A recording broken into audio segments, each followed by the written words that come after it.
¿Por qué mi gato me vino a decir que le dijiste gordo y que no le cabe la ropa y que si ya deja de comer porque está todo panzón? Eso no se hace, Luis. Es un gatito, está chiquito, es un bebé.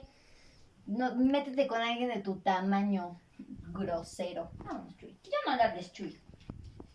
Pelado.